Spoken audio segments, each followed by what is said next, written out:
Imagine this. You leave your boyhood club. You reject $700 million to stay. You walk away from everything you built to join the greatest club in the history of football. 70,000 fans pack the Bernabeu just to see you arrive. The whole world says, this is the player who will make Real Madrid unstoppable.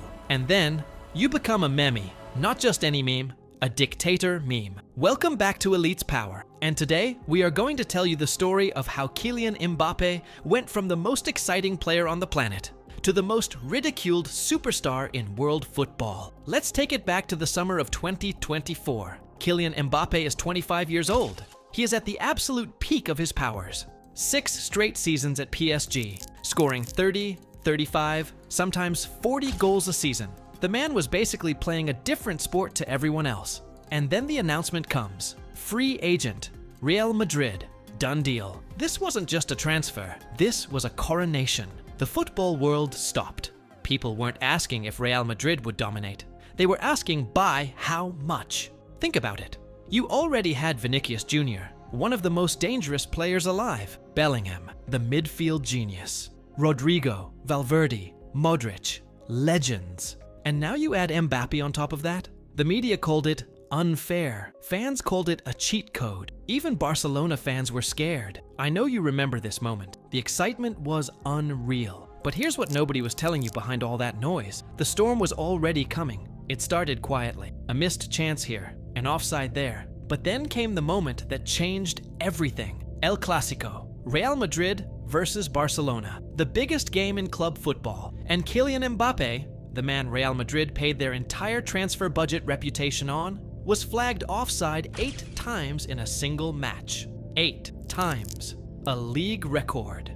Barcelona didn't just beat Real Madrid, they humiliated them 4-0. And Mbappe? He looked like a player who had never seen a football before. The internet went crazy. Memes, videos, compilations. Everyone was asking the same question. What is wrong with this man? But it wasn't just the offside record. Stats showed that Mbappe and Vinicius were running less distance per game than almost every other attacking forward in La Liga, basically walking while their teammates fought for the ball. His shot conversion, which at PSG was one of the best in Europe, collapsed. At his worst, he was shooting 25 times to score 1 goal, 25 shots. And the pressure started building like a volcano. Now listen, because this is where it gets crazy. You know the dictator meme, right? If you've been on TikTok or Twitter in the last few months, you've seen it. Mbappe edited as Mao Zedong, Mbappe as Kim Jong-un, Mbappe holding press conferences in military uniforms. But where did this actually come from? It started building because of how Mbappe handled criticism. Every time someone questioned him, journalists, pundits, even fans, there was this feeling that he was trying to silence them, control the narrative, make things go his way. But the moment the meme exploded, Real Madrid sacked Xabi Alonso. Yes, that Xabi Alonso, the man who just won the Bundesliga with Leverkusen without losing a single game. One of the most exciting young managers in world football, and Real Madrid fired him.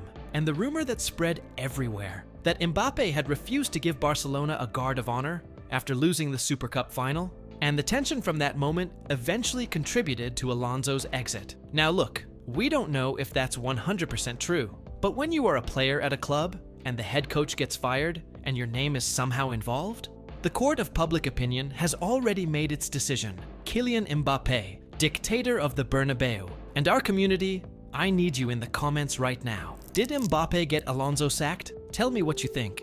But if you thought the dictator meme was bad, nothing could prepare Mbappe for what PSG did next. Let me paint you the picture. Mbappe spent years at PSG trying to win the Champions League. It was the one trophy that escaped him, the one that was supposed to be his motivation for leaving. He wanted to go to Real Madrid, the Champions League kings, and finally win it. So what does PSG do the year he leaves? They win the Champions League. Without him, the club he abandoned, the fans he walked away from, the teammates he left behind, champions of Europe. And if that wasn't enough, they then face Real Madrid in the Club World Cup and destroy them 4-0. Mbappe watching from the pitch as his old club, the team he rejected, knocked out his new team. The internet didn't just laugh, it feasted. One tweet said it perfectly. Since Mbappe left PSG, they won the trophy he couldn't win while he was there, and then knocked his new club out of the tournament. 2 years. 2 humiliations. 1 man watching helplessly. This is the stuff of football tragedy. Now let's talk cold hard facts. Because sometimes the numbers tell a story that no meme can. Real Madrid in 2024. Champions League winners. La Liga winners. The best team on the planet. Real Madrid with Mbappe. No La Liga. No Champions League. No Copa del Rey. Knocked out by Arsenal in the quarters. Eliminated by PSG in the Club World Cup. Lost 4 El Clásicos. The only trophies? The UEFA Super Cup. The Intercontinental Cup.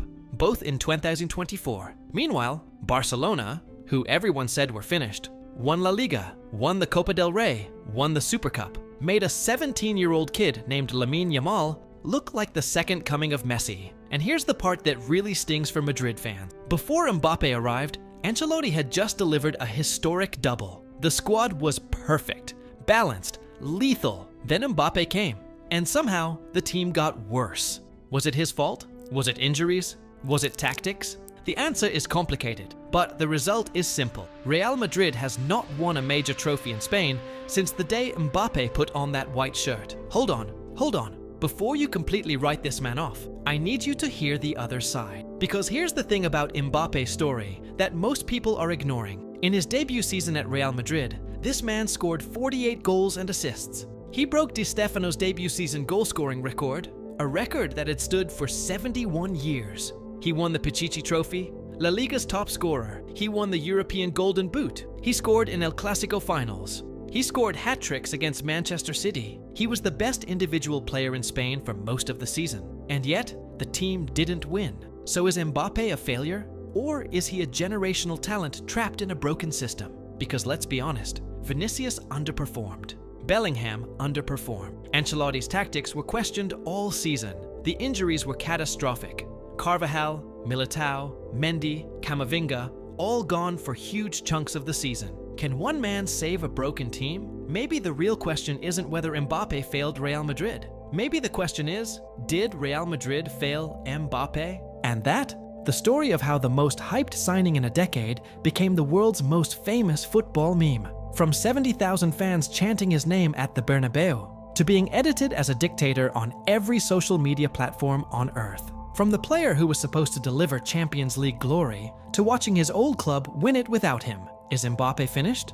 Is he still the best player in the world? Or is this just a rough patch before he explodes back to the top? I want to know what you think. Drop it in the comments. Is Mbappe a flop at Real Madrid? Or is he a victim of circumstances? And if you're new here, welcome to the most passionate football fans on YouTube. Hit subscribe because we are just getting started. Like the video if you enjoyed it. Share it with that one friend who still thinks Mbappe is the best player alive. We'll see you in the next one. Peace.